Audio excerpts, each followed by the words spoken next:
Hello hi friends, car jewellery accessories. இப்போ நீங்கள் பார்க்குறது வந்து ரிட்ஸு, மாருதி ரிட்ஸுக்கு வந்து ஸ்டியரிங் இப்போ நான் ஸ்டிச் பண்ணுறேன். பாருங்கள், இங்கே வந்து உள்ள ஸ்டிச் எப்படி இருக்குது பாருங்கள். இங்கே பாருங்கள் எப்படி ஸ்டிச் பண்ணியிருக்கோன்னு. இது வந்து ஃபுல்லாக மிஷின் தையல் மாதிரி நல்லா நீட்டாக ஸ்டிச் பண்ணிடுவேன். அப்படி ஸ்டிச் பண்ணுறதுனால என்ன அப்படின்னா, நீங்கள் ரெகுலர் ஸ்டியரிங் கிரிப் போடுறதுக்கும் இந்த கிரிப்புக்கும் டிஃப்ரெண்ட் இருக்குது. ஈஸியாக வந்து நீங்கள் ஹேண்டில் பண்ணிக்கலாம். செகண்ட் திங் வந்து ஸ்வெட் ஆகாது. அதுபோல் ரொட்டேட் பண்ணுறப்போ வந்து உங்களுக்கு லூஸ் ஃபிட்டிங் வந்து வராது.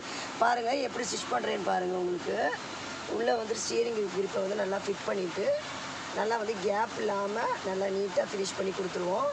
நம்ம கார் ஜுவல்லரி எங்கே இருக்குன்னா, மதுரையில் வந்து 13 இயராக அக்சரிஸ் வச்சு ரன் பண்ணிகிட்ருக்கோம். நான் ப்ரொப்ரைட்டர் தான், சுகந்தி ஐயனார். நான் இந்த ஃபீல்டில் அனுபவம் வந்து பார்த்திங்கன்னா 20 இயர்ஸ் எக்ஸ்பீரியன்ஸ் இருக்குது. செகண்ட் திங் வந்து நாங்கள் வந்து sun film, floor mat, seat cover, horn எல்லா ஒர்க்குமே ரொம்ப சூப்பராக ஜெனியூனாக பண்ணி கொடுப்போம். அதுபோல் பார்த்திங்கன்னா எல்லாமே வாரண்டி ப்ராடக்ட் தான்.